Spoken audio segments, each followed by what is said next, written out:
Well good morning, praise the Lord. और मेरी प्रार्थना और आशा ही है कि आप सभी लोग प्रभु में भले चंगे रहने पाएं और परमेश्वर के अनुग्रह में बने रहने पाएं। And as we know that right now we are crossing such a critical time of pandemic when many people are severely suffering, including our church people and neighbors. और जैसा कि हम लोग जानते हैं कि हमारा देश एक विकट परिस्थिति से गुजर रहा है, क्योंकि चारों तरफ महामारी और महारोग फैले हैं और चर्च बंद है। और यहाँ तक कि हमारे चर्च के अपने लोग भी बहुत ही दुख उठा रहे हैं। वे लोग बीमारी में हैं, लाचारी में हैं और आस पड़ोस भी हैं। चारों तरफ बंदी का माहौल है और बहुत सारे लोग, यहाँ तक कि हमारे पड़ोस के लोग भी महामारी में हैं और रोग से गुजर रहे हैं। और बहुत सारे लोग इन दिनों में प्रतिदिन हम लोग अखबारों में पढ़ रहे हैं कि लोग मर रहे हैं। And today our country and state are in emergency state, and in such situations we remember one great name of God, Jehovah Rapha, who is willing to heal us and deliver us. आज हमारा देश और राज्य आपातकाल की अवस्था से गुजर रहा है और ऐसे समय में हम लोग एक परमेश्वर के एक महान नाम का स्मरण कर सकते हैं और वह महान नाम है यहोवा रफा, चंगा करने वाला वो महान परमेश्वर। और एंड ही इज विलिंग, और उसकी इच्छा है कि वह हमें चंगाई प्रदान करे और इस विकट परिस्थिति से हमें बाहर निकालने पाए।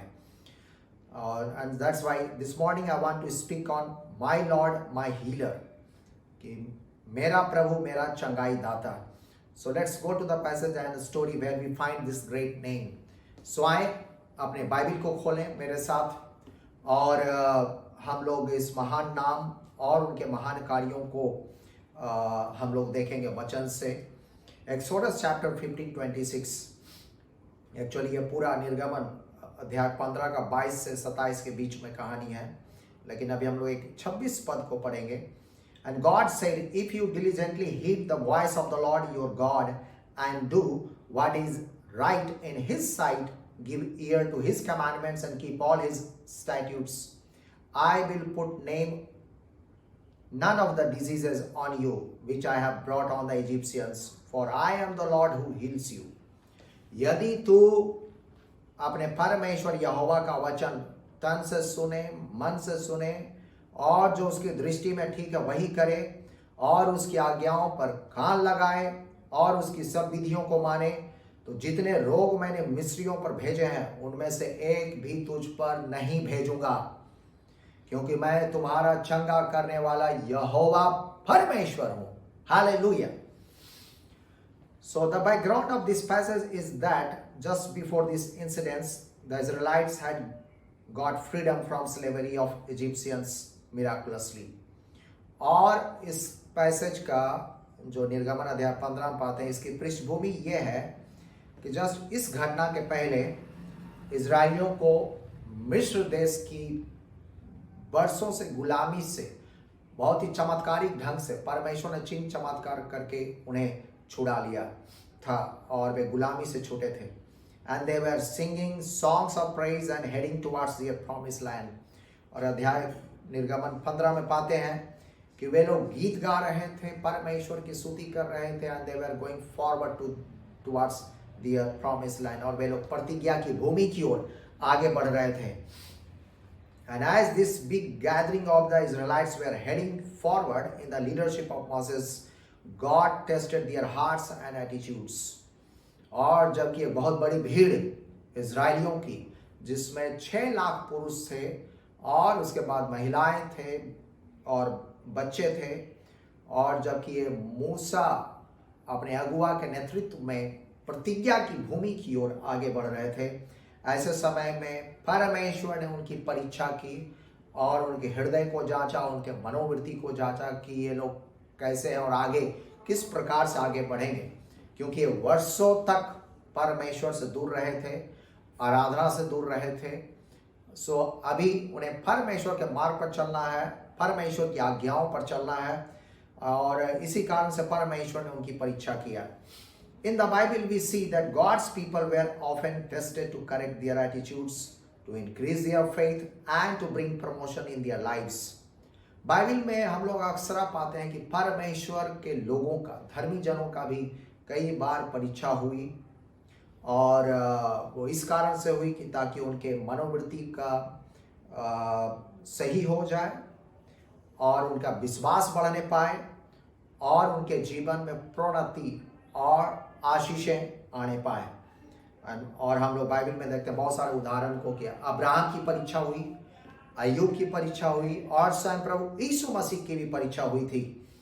और अब हम लोग यहाँ पर देखते हैं कि इजराइलियों की परीक्षा हो रही है। And in their test they were led into the wilderness.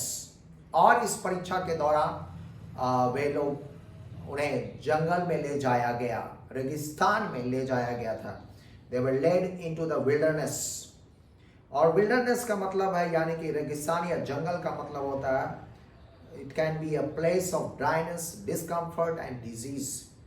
और जो रेगिस्तान या जंगल हो सकता है वह एक सूखा स्थान हो सकता है, पथरीला स्थान हो सकता है, जंगली स्थान हो सकता है, और असुविधा वाला स्थान हो सकता है, पीड़ादायक स्थान हो सकता है, जहाँ पर रहने पर रोग बीमारी लग जा सकते हैं और वहाँ पर कोई सामान की आपूर्ति नहीं होती है।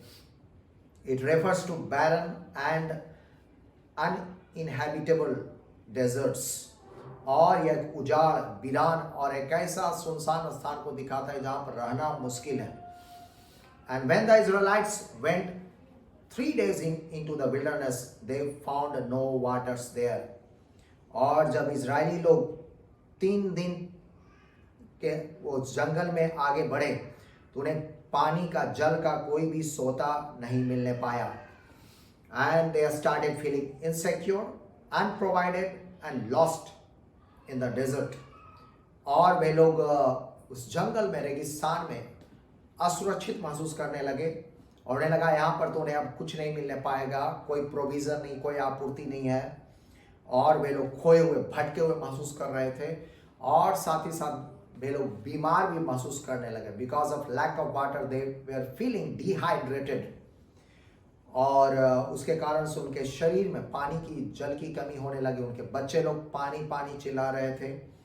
और जब भी शरीर में डिहाइड्रेशन होता है तो उसके कारण से चक्कर आने लगता है, व्यक्ति थकान महसूस करने लगता है, बीपी में गड़बड़ी होने लगती है यानी ब्लड प्रेशर में, हार्ट बीट भी इंडिफरेंट हो जाता है और व्यक्ति बीमार महसूस करने लगता है। स्किन सूखा हो जाता है, तालू सूखने लगते हैं, आँख सूखने लगते हैं। वे लोग इस प्रकार के बीमारी के हालात में और कमजोरी के हालात में वे लोग थे। Now when they came to Mara, they could not drink the waters of Mara, for they were bitter. और जब वे लोग थोड़ा सा आगे बढ़े तो एक ऐसे स्थान में पहुंचे जिस स्थान का नाम था मारा, और वहां पर उन्हें थोड़ा जल मिला लेकिन वो भी खारा था, और खारा होने के कारण वे उस जल को पीने नहीं पाए। And therefore the name was called Mara, which means bitter. और इस कारण से उस स्थान का नाम मारा पड़ा और उसका मतलब होता है कड़वा या खारा। You know, whenever you go through any test, you can become either bitter or better. और आपको पता होगा कि जब भी आप किसी परीक्षा की परिस्थिति से होकर गुजरते हैं तो आप उससे निकलते हैं तो आप या तो कड़वाहट आ जाती है आपके मन में, या तो आप बेहतर इंसान बन जाते हैं। The Israelites, as they were going through this bitter situation, they became bitter. और इजरायली लोग जब इस कड़वाहट की परिस्थिति से होकर गुजर रहे थे और वे लोग बेहतर होने के बजाय वे लोग बिटर हो गए, यानी कड़वाहट उनके मन में आ गया। They grumbled against Moses, saying, "What shall we drink?" और वे लोग मूसा के विरुद्ध बकबक करने लगे। प्रार्थना करने के बजाय वे लोग मुंह को प्रार्थना में इस्तेमाल करने के बजाय, परमेश्वर को धन्यवाद देने के बजाय वे लोग बकबक करने लगे। You know, the leadership is very crucial position. जो अगुवाई है, जो नेतृत्व, लोगों को नेतृत्व करना है का काम है, वह एक बहुत ही कठिन पद है। The people whom you lead or serve, they may uplift you one time and may put you down the other time. और कई बार ऐसा होता है कि जिन लोगों को आप अगुवाई प्रदान करते हैं, जिनकी सेवा में आप लगे हुए हैं, जिनकी आप सहायता में लगे हुए हैं, एक समय तो वे लोग बहुत ही आपको ऊपर उठाएंगे, आपकी वाहवाही करेंगे और आपको ऊंचा उठाएंगे और आपका जय जयकार करेंगे। वहीं दूसरे तरफ तुरंत ही दूसरे समय में उनका मन बदल जाता है और वे लोग आपको नीचे गिरा देते हैं और आपके बारे में बक बक करते हैं और आपके बारे में आप शब्द बोलते हैं। और ऐसा ही प्रभु यीशु मसीह के साथ हुआ। हम लोग कुछ दिन पहले देखे कि पाम संडे था। पाम संडे के दिन में बहुत बड़ी भीड़ प्रभु यीशु मसीह का जय जयकार कर रही थी और होशाना होशाना करके चिल्ला रही थी। और उसके 4 दिन बाद यानी कि फ्राइडे को ही यही भीड़ फिर चिल्लाने लगी यीशु मसीह के खिलाफ, क्रूसीफाई हिम, उसे क्रूस पर चढ़ा दो और उसे मार दो। जबकि प्रभु यीशु मसीह ने उनकी इतनी सेवा की, बीमारों को चंगा किया, उनके मृतकों को जिलाए, भूखों को भोजन खिलाया और उनके दुष्टात्माओं से छुटकारा दिए। इसके बावजूद भी उन्होंने यीशु मसीह के साथ ये दुर्व्यवहार किए। The same thing was happening with the great leader Moses. और यही चीज वो महान अगुआ और नबी मूसा के साथ हो रहा था कि उसके लोग उसके विरुद्ध बकबक कर रहे थे। The Israelites whom he had delivered from slavery now were grumbling against him after finding no water or bitter water। और वो इजरायली जिसको कि मूसा ने अपने नेतृत्व में प्रभु की सहायता के साथ मिस्र की गुलामी से निकाल बाहर किए, और वही इजरायली लोग जब उन्हें 3 दिन के लिए जल नहीं मिला या खारा जल जब मिला तो वे मूसा के विरुद्ध बकबक करने लगे कि हम लोगों को क्यों तुम मिस्र देश से बाहर निकाल लाए, और उन्हें अपशब्द कहने लगे। They had seen many miracles of God, even the Red Sea parted, but within 3 days of wilderness, they changed from a praising community to abusive and grumbling communities। उन्होंने परमेश्वर के चमत्कार को देखा था और देखा था किस प्रकार से परमेश्वर ने कितना चमत्कार किया और उन्हें मिस्र देश की गुलामी से बाहर निकाला। उन्होंने देखा किस प्रकार से लाल समुद्र 2 भाग में बट गया और उनके सारे दुश्मन उसमें डूब मरे। और इसके बावजूद भी जब रेगिस्तान या जंगल में 3 दिन वे जब गुजरे तो यही जो स्तुति करने वाला जो समुदाय था वह बकबक करने वाला समुदाय में तब्दील हो गया। That is very sad. But Moses was a very humble and caring leader appointed by God himself। लेकिन मूसा एक बहुत ही विनम्र, दयालु और लोगों को ख्याल रखने वाला परमेश्वर के द्वारा नियुक्त अगुआ और नबी था। He did not curse them, but cried out to the Lord in prayers to help the Israelites। और वह उन लोगों पर कोई श्राप नहीं दिया या उन पर क्रोधित नहीं हुआ, लेकिन वह परमेश्वर के सम्मुख गया प्रार्थना में और परमेश्वर को दुहाई दिया कि प्रभु आप इन लोगों की सहायता करें। And the Lord showed him a plant, and when he cast this plant into the waters were made sweet। और प्रभु परमेश्वर ने एक पौधा बतला दिया कि तुम इस पौधे का इस्तेमाल करो। और मूसा ने इस पौधे को लिख करके जब उस खारे जल में उस पौधे को डाल दिया तो क्या हुआ, खारा जल मीठा बन गया, मीठा जल बन गया। हालेलुया। और वे सब लोग पीने पाए, तृप्त होने पाए और उनके डिहाइड्रेशन और बीमारी दूर होने पाया। सो वहीं यहोवा ने उनके लिए विधि और नियम बनाया कि यदि तू अपने परमेश्वर यहोवा का वचन तन मन से सुने और जो उसकी दृष्टि में ठीक है वही करे और उसकी आज्ञाओं पर कान लगाए और उसकी सब विधियों को माने, तो जितने रोग मैंने मिस्रियों पर भेजे हैं उनमें से एक भी तुझ पर न भेजूंगा, क्योंकि मैं तुम्हारा चंगा करने वाला यहोवा हूं। हालेलुया। सो मेरे प्रियो, आपने सुना कि प्रभु चंगा करने वाला यहोवा है और वह आपको चंगा करना चाहता है और वह आपके बीटर सिचुएशन को स्वीट सिचुएशन में बदलना चाहता है। वह आपके कड़वे परिस्थिति को एक मीठी परिस्थिति और एक भली परिस्थिति में बदलना चाहता है।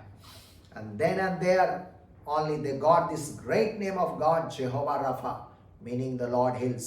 और वहीं इजराइलियों को पहली बार वह महान नाम मिलने पाया, जेहोवा राफा, और जिसका मतलब है कि यहोवा चंगा करने वाला परमेश्वर है. Then they came to Elim, where there were 12 wells of water and 70 palm trees. So they camped there by the waters. तब ये इजराइलियों की बहुत बड़ी भीड़ एलिम को गए. परमेश्वर उनको एक सही जगह अगुवाई प्रदान किया. वे सूखे जगह से एक जल वाले स्थान की ओर अगुवाई प्रदान किया, जहां उन लोगों को जल के 12 सोते और 70 खजूर के पेड़ मिले. और वहां उन्होंने जल के पास डेरे खड़े किए और उन्हें भरपूर जल और मीठा जल मिलने पाया और वे लोग आशीषित होने पाए. So this whole passage is not about just healing, but also about God's tests and God's provisions and God's guidance. So ये जो पैसेज सिर्फ चंगाई के विषय में नहीं है, वरन ये भी है कि परमेश्वर परीक्षा करता है और परमेश्वर आपूर्ति करता है और परमेश्वर मार्गदर्शन प्रदान करता है और सही दिशा में जहां पर प्रभु ने हमारे लिए आशीष को रखा वहां पर ले चलता है. The Israelites faced many things.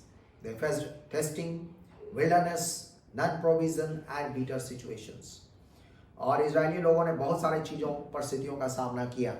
परीक्षा का सामना किया, उस जंगल का सामना किया, अनापूर्ति जहाँ पर कोई भी चीज़ उन्हें मिल नहीं रहा था, जल नहीं मिला, उसका सामना किया, और कड़वी परिस्थिति का भी उन्होंने सामना किया. And they were able to overcome the test because they had a godly leader and gracious God with them. और वे लोग इस परीक्षा से सुरक्षित बाहर निकलने पाए क्योंकि उनके पास एक धर्मी एक अगुआ था, मोसेस, और उनके साथ एक दयालु अनुग्रहकारी जेहोवा राफा परमेश्वर था. So how we can overcome our bitter situations and have sweet healing and deliverance. So इस कहानी से हम लोग ये सीखें कि किस प्रकार से हम लोग अपनी कड़वी परिस्थितियों पर जय प्राप्त करने पाए और हम लोग वो मीठी चंगाई को रखने पाए, छुटकारे को रखने पाए अपने जीवन में. सो यहाँ से हम लोग 3 बातों को सीखते हैं. Number 1, do not grumble but pray and worship. बकबक करना बंद कर दें तथा प्रार्थना व आराधना शुरू कर दें. हालेलुया. जब भी ऐसी कोई कड़वी परिस्थिति आती है या बीमारी के हालात से गुजर रहे हैं, हो सकता है कोरोना के हालात से आप गुजर रहे हो, और मेरा आपसे यही कहना है कि आप बकबक करना बंद कर दें या मन में भी आप चिड़चिड़ाहट बंद कर दें और मन ही मन प्रार्थना करना शुरुआत कर दें. यदि आप बोलने नहीं पा रहे हैं बीमारी के कारण से, मन ही मन प्रभु को याद करें और प्रभु यीशु मसीह के नाम से आप प्रार्थना करें, प्रभु के गीतों को याद करें, धन्यवादी हों और अच्छे एटीट्यूड अपने मन में डेवलप करें. Exodus chapter 23, 25, 26 says, worship the Lord your God and his blessing will be on your food and water, and I will take away sickness from among you, and none will miscarry or be barren in your land. I will give you a full life of a span. तू अपने परमेश्वर यहोवा की उपासना करना, तब वह तेरे अन्न जल पर आशीष देगा और तेरे बीच में से रोग दूर करेगा. क्या आपने सुना? यहाँ लिखा हुआ है कि वह तेरे बीच से रोग दूर करेगा और तेरे देश में ना तो किसी का गर्भ गिरेगा और ना कोई बांझ होगी और तेरी आयु मैं पूरी करूंगा. हालेलुया. सो यहाँ पर यह भी कहा जा रहा है कि कोई भी बांझ ना होगा. परमेश्वर सारे निसंतान को भी संतान प्रदान करेगा और परमेश्वर आपकी आयु को पूरा करेगा. Hallelujah. You will live your full life span. आप अपने पूर्ण जीवन को मन भर जीने पाएंगे. और यहाँ पर भी और यहाँ से ये भी दिख रहा है कि अब हम लोग का प्रभु का आगमन नजदीक है और इसलिए हम लोग तैयार होने पाएंगे. हम लोग एक अनंत जीवन में भी प्रवेश करने पाएंगे जहाँ पर कोई बीमारी नहीं होगी, कोई रोग नहीं होगा, कोई महामारी नहीं होगी, कोई अकाल नहीं होगा, किसी बात की कमी घटी नहीं होगी, और हम लोग प्रभु की उपस्थिति में उस स्वर्ग में अनंत काल के लिए सुरक्षित बिताने पाएंगे। Hallelujah. So when we pray and worship and sing songs of praise and thanksgiving, especially in the time of our sufferings, we get quick attention and actions from heaven. और जब हम खासतौर से पीड़ाओं में रहते हैं, दुख में रहते हैं, और ऐसे समय में जब हम लोग आराधना करना शुरुआत करते हैं, प्रभु को धन्यवाद देना शुरुआत करते हैं, प्रार्थना करना शुरुआत करते हैं, तो हम लोग स्वर्ग के ध्यान को अपनी ओर आकर्षित करते हैं। परमेश्वर का ध्यान और दृष्टि हमारी ओर लगता है, और प्रभु हम पर दया दिखाता है, और प्रभु हमारी ओर चंगाई प्रदान करता है। एक बार पौल और सिलास जेल में बंद थे, और उनको बहुत कोड़े लगाया गया था, और वे लोग जख्मी हालात में थे, लेकिन वे लोग बकबक करने के बजाय या कुड़कुड़ाने के बजाय वे लोग आधी रात्रि को वे प्रभु की स्तुति कर रहे थे, वे प्रार्थना कर रहे थे। स्वर्ग का ध्यान, पूरे स्वर्ग का ध्यान पौलुस और सिलास पर गया, और जमीन हिल गई और भूमिडोल हुआ, और वे लोग जेल में बंद थे, उनका जेल का सारे ताले खुल गए, जेल के दरवाजे खुल गए, और वे लोग आज़ाद होने पाए, और जेल में भी छुटकारे आने पाया, और यहाँ तक कि जेलर और उसके परिवार के लोग भी प्रभु यीशु मसीह को ग्रहण करने पाए, और रात्रि में ही उन लोगों ने बपतिस्मा लेने पाया। Hallelujah. So this is the power of prayer during time of suffering. So हम लोग अपने दुख के समय में भी प्रभु से प्रार्थना करने वाले होने पाए, और स्तुति के गीत गाने वाले होने पाए। Secondly, persevere under trials and bitter circumstances, कि परीक्षा में और कड़वी परिस्थिति में स्थिर रहें। James 1:12 says, "Blessed is the one who perseveres under trial, because having stood the test, that person will receive the crown of life that the Lord has promised to those who love him." धन्य वह मनुष्य जो परीक्षा में स्थिर रहता है, वह खरा निकल करके जीवन का वह मुकुट पाएगा जिसकी प्रतिज्ञा प्रभु ने अपने प्रेम करने वालों से की है। सो ये आपके लिए प्रतिज्ञा है। और जब आप परीक्षा से गुजर रहे हैं, आप परीक्षा में स्थिर रहें, आप धीरज के साथ रहें, प्रभु की बात जो है प्रार्थना में लगे रहें, और प्रभु आपके लिए छुटकारे लाएगा। मुझे याद होता है, 2 बरस पहले मुझे बहुत गंभीर पेट की एक बीमारी हो गई थी, लीवर में गड़बड़ी हुई थी, और मुझे बुखार आ रहा था। सो मैं अपने जो जान पहचान का एक डॉक्टर है जो हमेशा हमारा इलाज करते हैं, सो मैं उनसे कंसल्ट किया। सो उन्होंने कुछ दवाई दी, लेकिन कुछ फ़ायदा नहीं हुआ, क्योंकि बीमारी गंभीर थी। और साथ ही साथ मैं प्रभु परमेश्वर से प्रार्थना भी कर रहा था। इस बीच मैं फिर दूसरे डॉक्टर के पास भी गया, किसी ने बताया तो उस डॉक्टर के पास जाओ। लेकिन जब मैं उस डॉक्टर के पास पहुंचा, दूसरे डॉक्टर के पास, मैंने पाया कि वो अपने पेशे को एक व्यवसाय के जैसा इस्तेमाल कर रहा था। झूठ मूठ का बहुत सारे उन्होंने टेस्ट लिख दिए मेरे लिए, और जो मुझे ज़रूरत नहीं थी। मैं वहाँ बैठे बैठे ही समझ में आ गया, और जरूर कि मैं चेकअप तो करा, उन्होंने दबा हुआ लिखा और टेस्ट ढेर सारे लिखे, लेकिन मैं निर्णय कर चुका था कि मैं ये कोई भी टेस्ट नहीं करवाऊँगा। मैं वापस घर आ गया, और उसके लिखा हुआ कोई भी दवाई यूज़ नहीं किया। फिर मैं बहुत प्रार्थना के साथ किया, परमेश्वर ने एक सही व्यक्ति की ओर गाइड किया, एक तीसरे डॉक्टर की ओर, और उन्होंने ही ट्रीटेड मी वेल, और उन्होंने मेरा सही इलाज किया। एंड ही वाज स्पेशलिस्ट, और वो एक विशेषज्ञ थे, और उन्होंने सिर्फ थोड़े ही दवाई लिखे, सिर्फ टैबलेट वगैरह ज़्यादा ही था, और कोई ज़्यादा टेस्ट वगैरह नहीं थे। और उसके कारण से कुछ ही समय के बाद मेरे शरीर में चंगाई आने शुरुआत हुई। और इस बीच लोग प्रार्थना कर रहे थे, चर्च के लोग प्रार्थना कर रहे थे। परमेश्वर का अनुग्रह मेरे साथ था, दोनों ही, यानी कि दवा और दुआ दोनों ही मेरे शरीर में काम किया, और परमेश्वर के अनुग्रह से मैं बहुत जल्द ही फिर ठीक होने पाया। लेकिन उस बीमारी की अवस्था में मैं बहुत ही धीरज के साथ रहा, प्रभु के चंगाई का मैंने बाट जोहा, और मैं स्थिर रहने पाया। और इस कारण से 2-3 महीनों के अंदर ही मैं पूरा स्वस्थ चंगे होकर के वापस चर्च में प्रीचिंग करना शुरुआत किया। Hallelujah. So Jeremiah chapter 30:17 says, यिर्मयाह 30:17, but I will restore you to health and heal your wounds, declares the Lord. मैं तेरा इलाज करके तेरे घाव को चंगा करूंगा, यहोवा की यह वाणी है। हालेलुया। सो परमेश्वर आपके सारे घाव या सारे आपकी बीमारी का इलाज करेगा वह स्वयं, और वो आपको चंगा करेगा। यह यहोवा परमेश्वर की वाणी है, यह उसका वायदा है। सो हम लोग धीरज के साथ प्रभु के बात जो है, अब प्रभु हमें चंगाई प्रदान करेगा और अनुग्रह प्रदान करेगा। इसमें जो भी आप प्रैक्टिकल मेडिकल हेल्प लेते हैं वो आप ले सकते हैं प्रार्थना के साथ, और प्रभु आपको सही डॉक्टर, सही मेडिसिन आदि भी उपलब्ध करने में सहायता करेगा। हालेलुया। तीसरी बात, diligently heed the voice of the Lord and keep God's commands.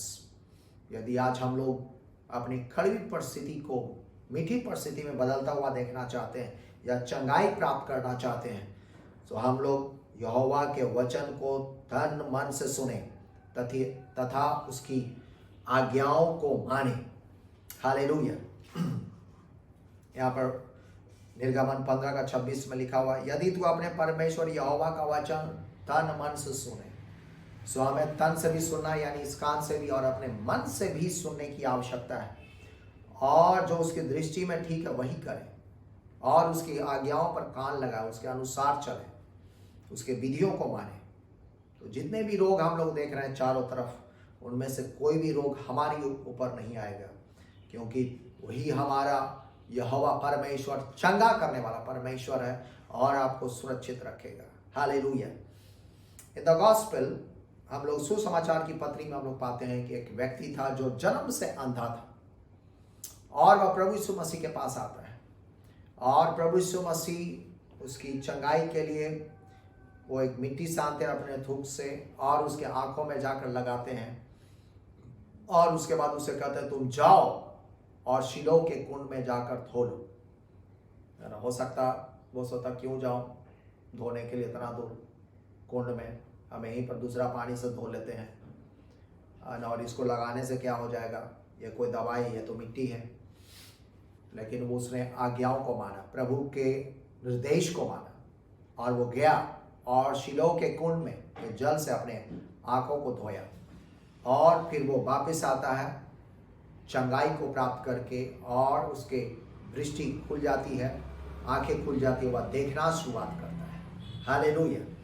सो हमें बहुत जरूरत है कि प्रभु के आज्ञाओं और निर्देश को माने, और इन दिनों जो बहुत सारे प्रैक्टिकल निर्देश भी दिए जा रहे हैं, सरकार भी दे रहा है ना, मास्क लगाओ, डिस्टेंस मेंटेन करो, सैनिटाइज करो और सुरक्षित रहें, है ना। बहुत सारी चीज़ें, स्टीम लो या गार्गल करो, ऐसे बहुत सारी चीज़ें हैं। सो हमें दोनों चीज़, प्रार्थना भी करना है और साथ साथ हमें एक्शन भी लेना है, दोनों चीज़ करना है ना। प्रार्थना के साथ साथ we have to take action.